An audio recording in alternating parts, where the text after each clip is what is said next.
కొన్ని రోజులుగా హీరోయిన్ అనుపమ పరమేశ్వరన్, తమిళ్ నటుడు ధ్రువ్ విక్రమ్ మధ్య ప్రేమ వ్యవహారం నడుస్తోందంటూ వార్తలు వినిపిస్తున్న సంగతి తెలిసిందే. అయితే ఇప్పుడు అదే జంట బ్రేకప్ అయిందా అనే చర్చ సోషల్ మీడియాలో హాట్ టాపిక్ గా మారింది.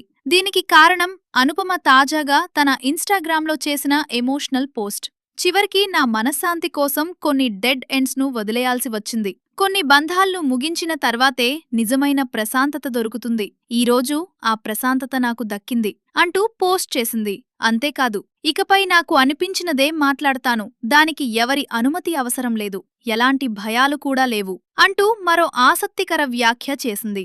గతంలో సోషల్ మీడియాలో ఏదైనా ఫోటో లేదా పోస్ట్ షేర్ చేయాలన్నా ఎవరో ఒకరి ఆమోదం కోసం ఎదురు చూడాల్సి వచ్చేదని, కానీ ఇప్పుడు ఆ బంధనాలన్నింటి నుంచి బయటపడ్డానని అర్థం వచ్చేలా అనుపమ పోస్ట్లో రాసుకొచ్చింది. ప్రస్తుతం తన జీవితాన్ని మళ్లీ కొత్తగా ఆస్వాదిస్తున్నానని, ఒకప్పుడు తనదైన జీవితాన్ని తానే మర్చిపోయానని చెప్పిన మాటలు నెటిజన్ల దృష్టిని ఆకర్షిస్తున్నాయి. పోస్ట్లో ఆమె ఎక్కడా ధ్రువ్ విక్రమ్ పేరును ప్రస్తావించకపోయినా ఆ వ్యాఖ్యలు మాత్రం వారి రిలేషన్షిప్ గురించేనని సోషల్ మీడియాలో పెద్ద ఎత్తున చర్చ జరుగుతోంది. దీనికి తోడు అనుపమ తన ఇన్స్టాగ్రామ్లో ధ్రువ్ విక్రమ్ ను అన్ఫాలో చేయటం కూడా బ్రేకప్ రూమర్లకు మరింత బలం చేకూర్చింది. అనుపమ, ధ్రువ్ విక్రమ్ కలిసి దర్శకుడు మారి సెల్వరాజ్ తెరకెక్కించిన బైసన్ సినిమాలో నటించారు. ఆ సినిమా షూటింగ్ సమయంలోనే వీరిద్దరి మధ్య స్నేహం ప్రేమగా మారిందని అప్పట్లో కోలీవుడ్, టాలీవుడ్ మీడియాల్లో విస్తృతంగా ప్రచారం జరిగింది. ఇద్దరూ కలిసి కనిపించిన కొన్ని ఫోటోలు కూడా వైరల్ అయ్యాయి.